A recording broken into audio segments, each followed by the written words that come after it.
Bonjour, ici Mark Norton de Plus de résultats. Je vous propose 10 étapes pour réaliser une bonne planification stratégique. La planification stratégique, c'est un processus qui est essentiel pour définir la direction d'une organisation, établir des objectifs clairs et aussi pour déterminer les actions nécessaires pour atteindre ces objectifs. Je vous présente donc un guide pour réaliser une bonne planification stratégique. Étape 1. Établissez une équipe de planification stratégique.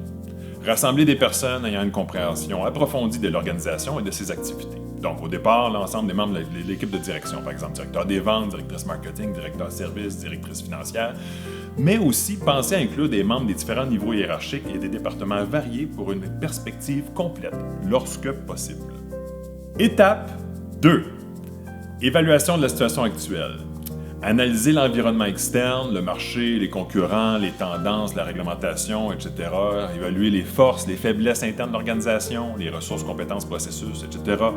Identifier les opportunités et les menaces. La fameuse analyse SWOT, donc les Strengths, Weaknesses, Opportunities and Threats. Ça, c'est en anglais. En français, ça serait les forces, les faiblesses, les opportunités et les menaces. Ce qui fait FOAM. En tout cas, on va utiliser SWOT, c'est plus facile à retenir. Étape 3. Définissez la vision, la mission et les valeurs. Eh oui, c'est la base, mais c'est tellement important de bien le faire. La vision représente l'objectif ultime de l'organisation à long terme. La mission explique pourquoi l'organisation existe et quelles actions elle entreprend pour atteindre sa vision. Et les valeurs décrivent les principes éthiques qui guideront l'organisation tout au long de sa vie. Étape 4.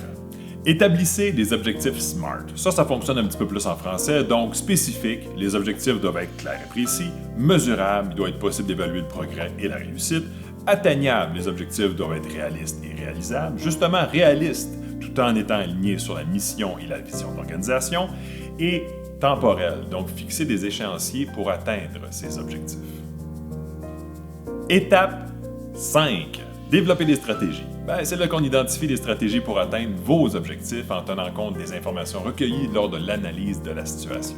Il faut considérer diverses approches telles que la croissance, l'innovation, l'expansion géographique et la diversification, par exemple. Étape 6. Définissez des plans d'action. Transformez vos stratégies en plans d'action concrets avec des tâches, des responsabilités, des échéanciers, des ressources nécessaires. Créez même un calendrier pour chaque plan d'action, car avec des échéanciers clairs, on a plus de chances de les réaliser. Étape 7. Mettez en place des mécanismes de suivi et de contrôle. Établissez des indicateurs de performance, les fameux KPI pour Key Performance Indicators en anglais, pour mesurer le progrès vers les objectifs. Prévoyez des réunions régulières pour examiner l'avancement, apporter des ajustements si nécessaire et résoudre les problèmes.